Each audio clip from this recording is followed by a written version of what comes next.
En febrero de este año se dio una situación noticiosa absolutamente inusual, por lo menos que yo no había percibido en el mundo del trabajo y referente al salario mínimo. El subsecretario del Trabajo, Bruno Baranda, señaló que a su juicio el salario mínimo tenía que ser 250.000 pesos y que la economía la economía chilena estaba en condiciones de pagar. O sea, yo no había escuchado nunca, antes de que se discutiera del salario mínimo, que el subsecretario del Trabajo hiciera una oferta, pero muy superior a lo que existía, que eran 182.000 pesos. De eso, un poco jocosamente, pero no tanto, la ministra Matei dijo, oye, a ver, mejor que no nos aportille mucho la cosa el subsecretario, pero el subsecretario sigue en sus funciones.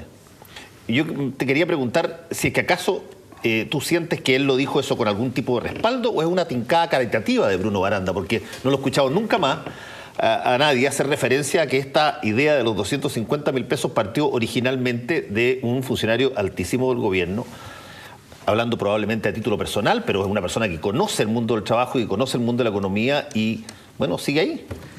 Esperemos que más que una tincada caritativa sea una tincada de justicia, que creo que es el elemento que está en juego ahora. A mí, uno puede hacer una analogía con la discusión del salario mínimo actual con un proceso de negociación colectiva en una empresa. Alguien, antes de entrar a la negociación, nos reveló que se podía llegar a 250, nosotros pensamos que a otro valor más alto, con subsidio a las cotizaciones de las empresas más pequeñas, se podía. O sea, el maletín estaba lleno de ese dinero. Sin embargo, cuando se acercó el momento de negociar y en calor de las negociaciones, nos pusieron un piso y un techo, 193.000 pesos y 200.000, muy hábilmente políticamente, que nos tiene al país hablando en esos términos, en 7.000 pesos, donde finalmente estamos hablando de que la hora de trabajo de una persona con 193.000 pesos es 1.072 pesos y con 200.000 es 1.111 pesos, menos que un café, ¿cierto? O sea, de eso estamos hablando y es por eso que no es menor las declaraciones en ese momento en febrero, como tú dices, del subsecretario del Trabajo, porque de alguna manera revela cuál es la situación del país y de que en Chile se puede perfectamente. Y aquí estamos hablando de un problema de justicia, de que el trabajo tiene que ser justamente remunerado y que nos imaginemos una situación como esta. Por ejemplo, una persona que hace el aseo subcontratada o contratada directamente, si hablamos de su productividad, ¿cómo la medimos? Que deje brilloso todo lo que a todos nos permite funcionar, este estudio en una empresa que se ve reluciente, ¿vale 182.000 pesos su trabajo? ¿Cómo medimos eso? ¿Cómo medimos cuánto valor le agrega a esa empresa? Yo creo que hay una discusión económica, técnica, una discusión política y una discusión ética que se juntan y se imbrican. Marco, una cosa, porque a veces esto toma revetes muy técnico en lo económico y creo que yo de partida yo no soy economista. Así tú lo llevaste un momento a decir, entonces, ¿por qué no lo llevamos a cero? ¿Por qué no suspendemos el sueldo mínimo? Yo te quiero hacer también la caricatura, no es lo que tú propones. ¿Eh? Sí. La otra caricatura, ¿qué pasaría, crees tú, para probar el test ácido del argumento del riesgo en el empleo? ¿Qué pasaría si ponemos en 1 millón de pesos el sueldo mínimo? ¿Qué crees tú que pasaría hoy si a Chile, insisto, es una caricatura, para ver qué me contestas? Perfecto. Habría problemas efectivamente en el empleo. Y es por eso que nosotros en la Fundación Sol proponemos 270.000 y no solo 270.000, sino subsidios a las empresas pequeñas y a la vez proponemos que exista una ruta de mediano plazo. Y un punto adicional, proponemos incluso que esto esté vinculado con el ciclo económico. O sea, nosotros proponemos un reajuste de aquí a los próximos 6 o 7 años y que en caso de que, por ejemplo, el IMASEC de los últimos 6 meses esté bajo el 3%, sea negativo, el ajuste sea inferior al... ¿Sabes qué me revela esta caricatura, o esta respuesta también de la caricatura a la caricatura, de que efectivamente, dicho por ti, es sensible el mercado del trabajo o la empleabilidad de las personas dependiendo de dónde está el sueldo mínimo? En lo que estamos todos, o más bien los expertos, en discrepancia es establecer dónde está ese punto. Uno cree que 193, tú crees que en 270, otro 250, en fin. Pero esto echa por tierra, porque al integrarte a ti a este consenso, echa por tierra ese argumento que algunos dicen que es mentira y es una amenaza de los gobiernos, el plantear que se pone en riesgo el empleo con el sueldo mínimo. Lo que pasa ¿Te fijas? Tiene que ver, lo que pasa es que hay que ver en qué punto, pero tú estás de acuerdo. Pero lo que es mentira es que en cualquier momento un aumento del salario mínimo afecta al empleo. Aquí hay factores que son clave. No, pues entonces cuando estamos a toda máquina con la economía funcionando en nuestro mejor momento histórico, ¿se puede poner 1 millón de pesos también? No, Lo que pasa es que pero el tema pasa por el punto de partida, porque 1 millón de pesos, ¿cierto? En la situación en que está Chile en estos momentos es muy difícil. Solo decir que no es un argumento falaz el que en algún momento, no sabemos cuál, no estamos de acuerdo, en algún momento se pone en riesgo el empleo o la cantidad de empleos dependiendo. Por supuesto se lo lleva 1 millón de pesos. Hay algunos que dicen que eso es una falacia política. A priori. Claro, que es una falacia que es una amenaza de los políticos. Marcos, si uno sale del país y empieza a observar lo que pasa, por ejemplo, en Estados Unidos, en Europa y en todas partes, vas a encontrar que en todas partes los trabajadores no muy especializados, los que no son de la élite, los que trabajan en cosas más o menos común y corriente, los obreros, qué sé yo, han ido perdiendo posiciones. En el propio Estados Unidos han perdido trabajo, el valor por hora, que eran como 14, 15 dólares, ha bajado a 8, 7 dólares en muchas industrias.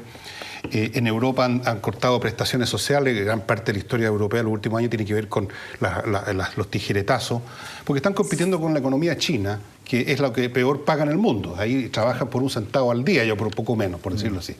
Entonces, aquí en el fondo lo que está en cuestión, si lo pensamos bien, es el orden capitalista, que en las condiciones que tú mismo dijiste, en que una cosa se engrana con otra y que no es una cosa aislada al sueldo, en los márgenes de unos centavos más o menos en que tú finalmente puedes poner en el mercado un producto para competir con otros que producen con mano de obra semi-esclava, a veces incluso en China.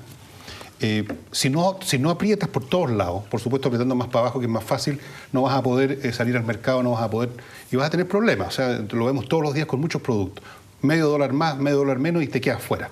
Entonces, aquí lo que está, yo creo, en telejuicio al final del día, Marco, es que en una economía como esta, competitiva, el que pone la ley, el que pone digamos, los parámetros, es la economía que produce más barato. Y esa economía es China, la India y otras regiones asiáticas, pero especialmente China. ¿Tú estás de acuerdo con eso? Lo que pasa es que efectivamente en cuestionamiento está el sistema capitalista y uno de los elementos para mirar las múltiples aristas que tiene el sistema capitalista tiene que ver con la tasa de ganancia, que tiene relación con la discusión del salario mínimo. Exactamente, eso ya lo desarrolló ese señor hace un tiempo atrás. Claro, y eso tiene que ver con el salario máximo, por ejemplo. Algo salió la tercera hoy día de Mariano Puga, creo que mencionaba un sacerdote que trabajó en la legua. Tiene que ver con el salario máximo, porque uno revisa el caso chileno y se encuentra que el 2011, por ejemplo, los gerentes generales de las empresas más grandes de Chile vieron aumentado sus remuneraciones en un 19,5%, los directores de las 40 empresas IPSA en un 24,5% y los trabajadores en un 6,7%. ¿De la misma empresa? No, en general, en promedio. Y los trabajadores en promedio en Chile, ¿cierto? 6,7%, sacamos la inflación 2,3% y si agregamos el tema de la inflación de los alimentos, algunos perdieron poder adquisitivo. ¿Qué pasa? Que cuando alguien dice Luxi, Angelini, Mate, quien sea, dice yo quiero ganar esto, y la economía que yo he generado, donde está capturada, ¿cierto?, en base a lo que hablamos anteriormente, mi tasa de ganancia fija las reglas del juego para las pymes proveedoras, las contratistas, los suministradoras, los competidores, y así baja. Claro. Y así baja, y en el fondo, en ese caso, donde yo quiero ganar 100 y no estoy dispuesto a ganar 95 para que otros puedan al menos cuidar la integridad como trabajadores, llegar a fin de mes, lo básico, es que se nos desordena todo y la discusión se nos transforma en algo que finalmente tiene que ver con el poder. ¿Por qué? Porque en Chile los trabajadores no tienen poder, obviamente en otros países también se han deteriorado esas condiciones, y cuando no tienen poder, finalmente entramos en esta discusión de 193.000 o 200.000 pesos. El argumento que te podría esgrimir alguien, qué sé yo, que piensa distinto a ti, te diría sí, pero las alternativas históricas son de que el Estado asume una cantidad enorme de costos que cuando estamos hablando del salario mínimo estamos induciendo de alguna forma a pensar de que ese es el total de los ingresos que le llega a la familia. Y en realidad no es, porque están todos los subsidios, las situaciones. Por lo tanto, el ingreso familiar completo es mucho más que el salario mínimo que se discute. Y hay estados que han invertido tanta plata en solventar esas partes anexas, salud, casa, educación, que después quiebran. Que es lo que te muestran España y te muestran Grecia y te muestran todo eso. ¿Cómo se compadece esa visión con lo que tú estás señalando? Lo que pasa es que la situación en Europa tiene múltiples ribetes. Otra mirada es que mucha gente dejó de pagar impuestos, y esa es la otra mirada del lado fiscal. No por ello, ¿cierto?, vimos las declaraciones de los franceses, de los alemanes, de los norteamericanos, los millonarios, Warren Buffett entre ellos, nos dicen, por favor, ya está bueno que nos mimen, súbanos los impuestos. porque se han deteriorado las arcas fiscales, o quienes están pagando, quienes están contribuyendo, están siendo las clases medias, o ya es raro hablar de las clases medias. Entonces, en ese sentido, el tema de los bonos versus los salarios, que es la discusión que tenemos actualmente, ingreso ético familiar o salario ético, es central.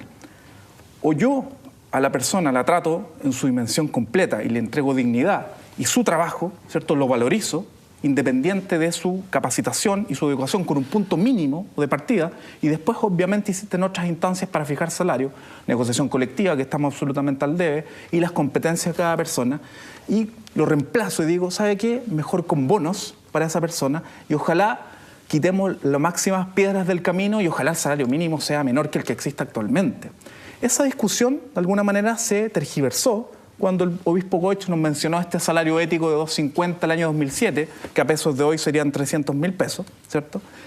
Y nos cambiaron el switch y nos hicieron hablar ahora de bonos, de transferencias condicionadas, donde, ojo, ¿cierto?, se está condicionando porque el niño tenga buen rendimiento, sea el 15% más alto, o que la mujer encuentre trabajo, pero el que condiciona, que es el Estado, no está entregando educación pública de calidad y no tiene una institucionalidad laboral adecuada para ayudar a que las personas encuentren un buen trabajo. O sea, una discusión de marca mayor y que nuevamente nos tienen confundidos en esta idea de bonos. Esa discusión tiene dos aristas. Una es lo que van a empezar a recibir ahora, básicamente, que son 288.000 pesos, una mujer con 3 niños y una pareja con 2 niños, 280.